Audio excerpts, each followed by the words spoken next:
शिवाय। मातृशक्ति एवं बंधुओं, आप सभी का ज्ञान चर्चा के दूसरे भाग में हार्दिक स्वागत है।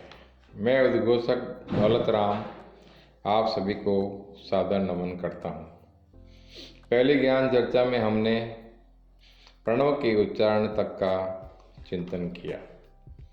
जीवन के हर दिन भर को आनंद से भरने के लिए प्रथम याद जगत जननी जगदम्बा भवानी और प्रथम दर्शन भगवान श्री गणेश जी का करते हुए एक पहली प्रार्थना और दूसरी जोशीली प्रार्थना के साथ शुभारंभ किया। आगे आज हम चर्चा कर रहे हैं कि स्नान इत्यादि करने के बाद हमें अपने घर के पूजा स्थान में आना चाहिए। फिर हमें सबसे पहले गुरुदेव को प्रणाम करना चाहिए, अर्थात गुरुदेव को नमन कर उनसे आज्ञा लेकर ही पूजा पाठ प्रारंभ करना चाहिए। क्योंकि श्लोक में ये आता है जो सर्वविदित हैं कि गुरु गोविंद दोनों खड़े काके लागू पाए, बलिहारी गुरु आपकी गोविंद दियो बताए। यानी भगवान का दर्शन गुरुदेव के बताए मार्ग द्वारा ही हो सकता है। अतः हम इस श्लोक से सीखते हैं कि गुरुदेव के साथ यदि गोविंद भी खड़े हो तो भी प्रथम प्रणाम या नमन गुरुदेव को ही करना चाहिए। यदि हमने गुरु धारण किया है तो बेस्ट है, अन्यथा भगवान श्री हनुमान जी को भी गुरु मान सकते हैं।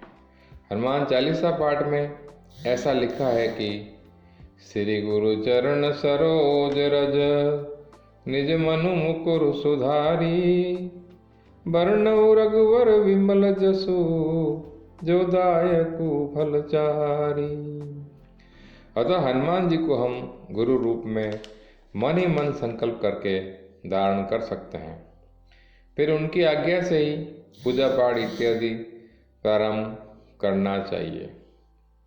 गुरु से आज्ञा लेने के बाद अब प्रथम पूजा भगवान श्री गणेश जी की करनी चाहिए। जैसा कि सर्व विदित है कि एक बार देवताओं में इस बात पर विवाद हुआ कि हम सब में अगर पूजा का अधिकारी कौन है। उनकी पारस्परिक वार्तालाप से इसका निर्णय न हो सका। तब सभी देवताओं ने भगवान शंकर से इसके निर्णय हेतु प्रार्थना की। भगवान शंकर ने एक प्रतियोगिता का आयोजन किया और कहा कि आप सभी अपने अपने वाहनों पर यहाँ से एक साथ दौड़ लगाते हुए पूरे विश्व की परिक्रमा करके मेरे पास लौट आइए। जो सबसे पहले लौटकर आ जाएगा वही अगर पूजा का अधिकारी होगा।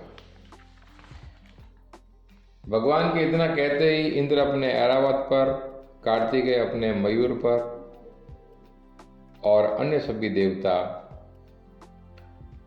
अपने अपने वाहनों पर विश्व की परिक्रमा करने दौड़ चले। श्री गणेश जी ने सोचा मेरा वाहन तो चूहा है, इसे लेकर प्रतियोगिता में जाना और सफलता प्राप्त करना असंभव है। श्री गणेश जी ने समझा कि भगवान शंकर तो परमात्मा है और विश्वात्मा भी है। सारा संसार उन्हीं का शरीर है। सर्वम खलविदम ब्रह्म, अर्थात सब कुछ ब्रह्म ही है। पादो अस्य विश्वा भूतानि, यानी उस ब्रह्मा परमात्मा के एक ही चरण में यह सारा संसार है। अतः गणेश जी ने भगवान शंकर की ही परिक्रमा कर ली और निश्चिंत होकर वहीं बैठ गए। बहुत देर बाद धीरे धीरे सभी देवता पहुँचे। तब तक तो प्रतियोगिता समाप्त हो चुकी थी। भगवान शंकर के निर्णय के अनुसार गणेश जी विजयी घोषित हुए। तब से अग्र पूजा के अधिकारी मान लिए गए। वैसे भी अपने सनातन वैदिक हिंदू धर्म के उपास्य देवताओं में श्री गणेश देव का महत्व अनन्य साधारण है। किसी भी धार्मिक और मांगलिक कार्य के प्रारंभ में गणेश जी की पूजा होती ही है। श्री गणेश देव शब्द ब्रह्म अर्थात ओमकार का प्रतीक है। यही इनकी महत्ता का मुख्य कारण है। गणेश जी को विनायक जी, गजानन जी, लंबोदर, रिद्धि सिद्धि के दाता और अनेक नामों से भी जाना जाता है। अतः हमें अगर पूजा भगवान श्री गणेश जी की करके उन्हें प्रथम भोग भी चढ़ाना चाहिए। गुरुदेव को नमन करते वक्त गुरुर्ब्रह्मा गुरुर्विष्णु गुरुर्देवो महेश्वर गुरु साक्षात् परब्रह्मा तस्मै श्री गुरुवे नमः श्लोक बोलना चाहिए। और गणेश जी के पूजन के समय वक्रतुंड महाकाय सूर्यकोटि संप्रभा निर्विघ्नं कुरु मे देव सर्वकार्येषु सर्वदा, यह श्लोक बोलना चाहिए। अब हमें अपने अपने इष्ट देवी देवता का पूजा पाठ प्रारंभ करना है। इष्ट का अर्थ अलौकिक माता पिता से है।